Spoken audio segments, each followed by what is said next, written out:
Hello and welcome to Newsmax TV. I'm John Bachman. Right now we're talking on the phone to Congressman Joe Barton from Texas. Mr. Barton serves on the Energy and Commerce Committee in the House of Representatives. Good to have you with us, Congressman. I'm glad to be with you. It's always good to be on your program. Well, today a bankruptcy judge approved almost $400,000 in bonuses for Solyndra executives. The company, of course, went belly up despite a $500 million government-backed loan. I want to get your reaction to the decision to award those bonuses. I cannot believe that the bankruptcy judge allowed that, given that they fleeced the American taxpayers for over $500 million. I don't see any reason to be giving the executives that remain with Solyndra any kind of a bonus at all. You know, it's possible that after the investigation there could be, I want to say could be, I'm not saying there will be, but there could be criminal indictments brought. So why in the world just give a bonus is beyond me. Well, also this week, of course, marks the one-year anniversary of that investigation into Solyndra and possible involvement by the White House in that $500 million government loan that the company received. Where does the investigation stand right now? Well, it's ongoing. This week was the deadline for the White House to provide all documents relating to Solyndra that are in the possession of senior officials at the White House, and the White House has not complied with that. So, we will continue to do the investigation, and we will also consider what steps are necessary to get the White House to comply with the document request that they've stonewalled so far. Well, what kind of impact overall do you think that the Solyndra deal that went bad will have on the future of solar energy?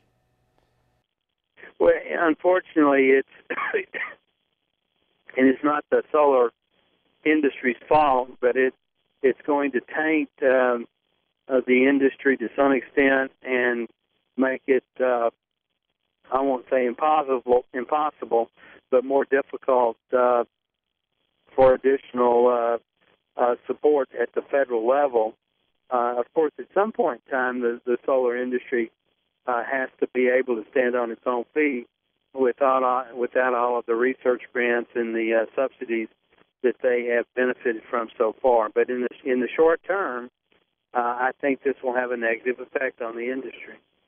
Well, we also want to talk about gasoline prices. They hit a record high for this time of year this week. The average is now just north of about $3.50 across the nation. President Obama is expected to address this. What do you think he needs to do or can do to affect the prices at the pump? Well, the best thing the president could do would be to instruct his administration officials that are doing the leasing programs to actually let the lease programs go forward, and let's open up as much land as possible and waters offshore to be leased, and if they're shown to be recoverable reserves, developed to get domestic energy for the American people.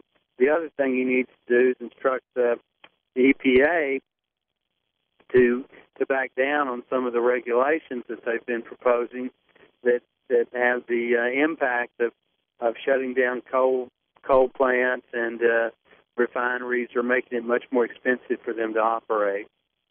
Well, gas prices, of course, are expected to go much higher. How big of a factor do you think that will be as this campaign rolls on?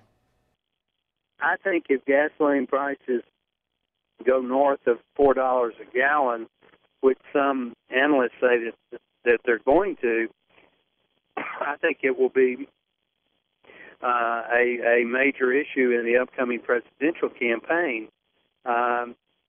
When President Bush was president, I think gasoline prices averaged somewhere between $2 and $3.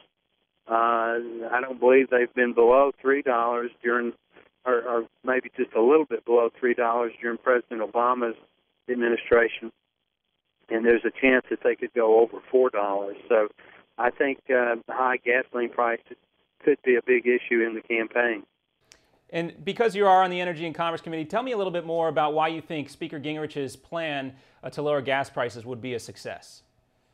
Well, he wants, to open up in an environmentally responsible fashion our federal lands for oil and gas development.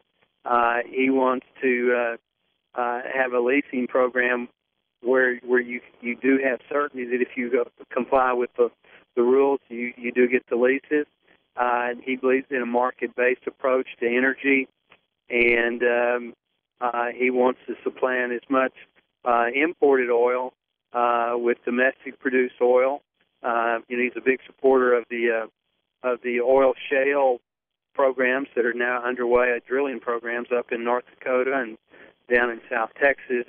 So he's a very much made in America energy proponent, and I think that's something that will serve him well in his campaign. Well, I also want to get your thoughts that, in fact, because you are from Texas, the Keystone XL pipeline, of course, a big issue for your home state. How disappointing has it been for you that the Obama administration has failed to act on the Keystone XL pipeline? Well, it's been very disappointing because that's a shovel-ready project that could be under construction right now. And with the decision to delay a decision by the Obama administration, it's problematical if the Canadians are going to continue to wait.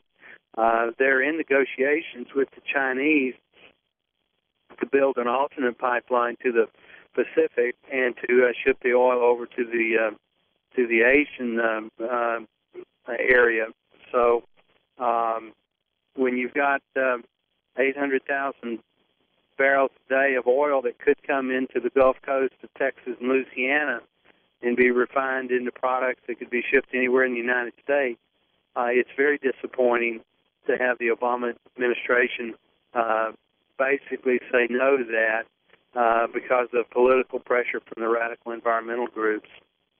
Well, and real quickly before you go, I know you're on the road there. Let me get your thoughts on the debate last night. Did you see it, and where do you see things going from here? I did not see the debate, but I've read reports of it. I think Newt Gingrich, who's the candidate that I've endorsed, did a good job. You asked me earlier about gasoline prices. I thought Newt offered a good solution on gasoline. More energy for America was one of the high points of the debate last night. All right, Congressman Joe Barton, thanks for talking to us. Thank you, sir. Not a problem. Thank you for watching Newsmax TV.